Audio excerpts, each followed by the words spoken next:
All right, hello once again. This is Jeff Scott, your instructor for the complete ASP.NET course. We're in Lesson 9, Master Pages, and so far we've looked at Master Pages and saw how they present a consistent look and feel to our content pages. And we also looked at the ASP.NET page lifecycle and a little bit at base pages. What we're going to do now is we're going to get a couple lectures where I'm going to basically go and grab the existing ASP.NET project and then add a couple of different pages to it. And then what I'm going to do is I'm going to style the pages. They're going to look exactly the same when I get done, but one of the pages is going to use themes and the other one is going to use skins. Now, I just went out and grabbed this from the Microsoft Developer Network. And here they define a theme as being a collection of property settings that allow you to define the look of pages and controls and then apply the look consistently across pages in a web app. Well, it sounds a lot like a master page, and it is, but it has to do with the aesthetic part of a master page. So, as it says here, themes are made up of a set of elements, skins, cascading style sheets, images, and other resources. All right, at a minimum, a theme will contain skins. Themes are defined in directories. Well, a theme doesn't even have to contain skins, and that's what I'm going to show you in just a minute. The first theme that I'm going to, or thing that I'm going to create for you is I'm just going to go out and create a page, and once I create the page, all I'm going to do is create a CSS file that goes along with it, so you can see how that works. Then I'm going to go back and I'm going to do the same exact stuff. All right, but I'm going to use, instead, I'm going to use a skin file. And skin files are a little bit different. And what I mean by that is there is a lot of ways that they can be done. If you look at the example that you see right here, what that example says is if I create a skin and I call it button.skin, and the reason I would call it button.skin is it's going to act on a button. All right, and if I do that, what that means is, unless told otherwise, the default will mean that from now on, the background color of every button that I have that uses this particular skin will have a background color of light blue and a foreground color or a text color of black. All right, now a couple things about skins. What I'm going to show you is one way to create skins. And what I've done is I'm going to put about, 5, 6, 7 controls on the form.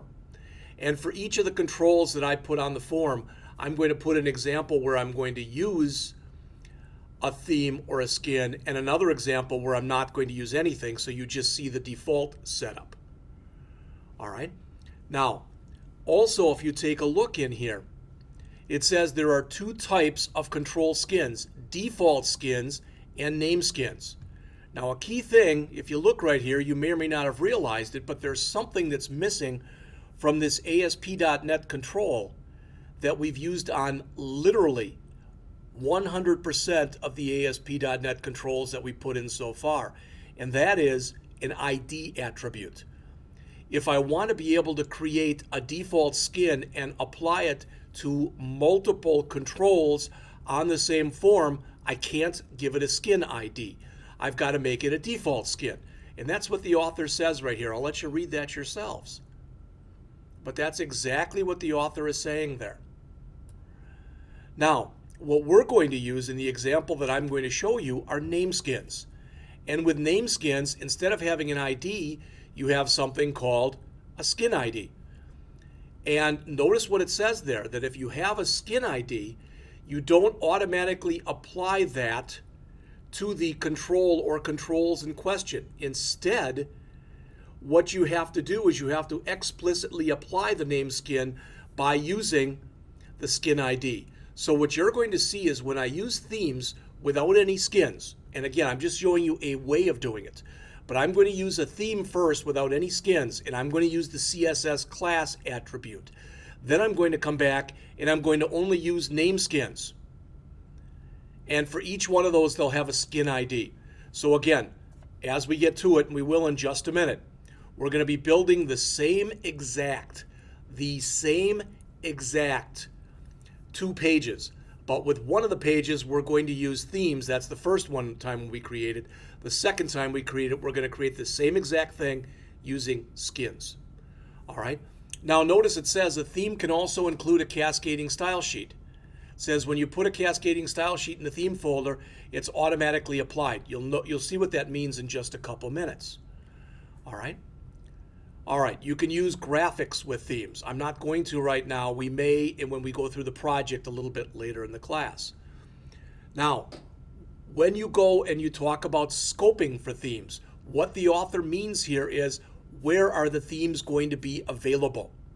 All right, if I take the theme and I put this pages directive and I put that pages directive inside of my web.config file, then I can make my theme or themes available to every page on my website.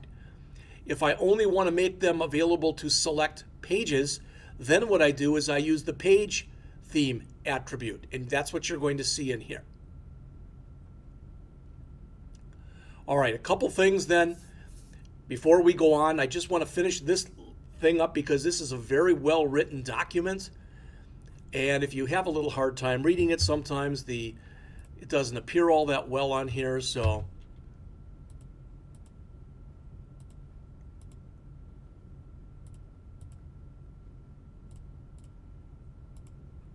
there it is.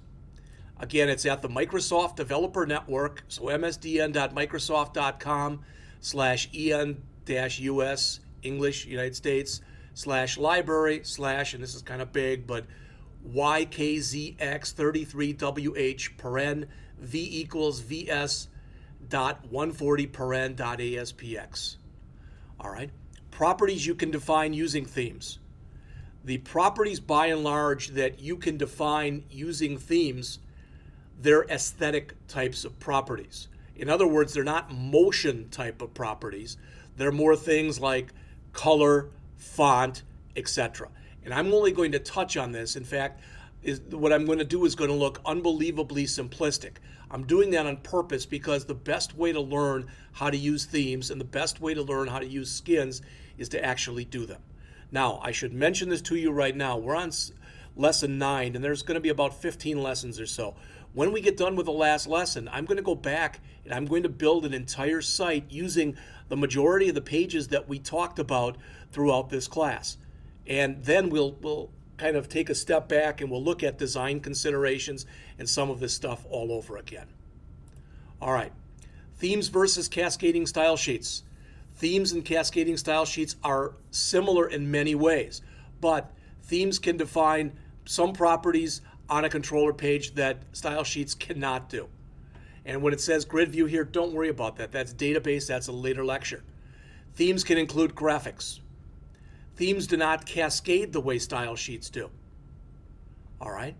By default, it says any property values defined in a theme by the pages theme attribute will override things that were done globally.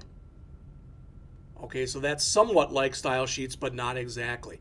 Only one theme can be applied to each page, whereas you can have multiple style sheets.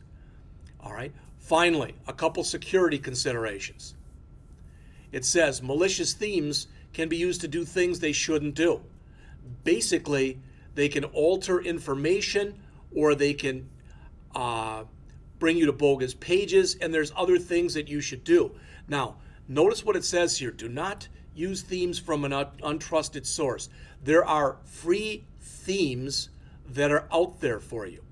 Not only that, what a theme basically is it looks a lot like a cascading style sheet. And there are many free CSS layouts that you can bring in to a themes folder. But as they say there, always assume your input is malicious and act accordingly. All right. There's more things that you can read from here. I'm not going to read those to you, but you see them. And what I'm not going to show you in this lesson, but what you can do is you can apply themes programmatically also.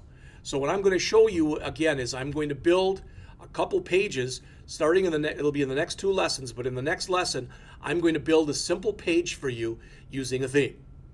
Just a theme. That theme is only going to have in it a fairly simple CSS or cascading style sheet.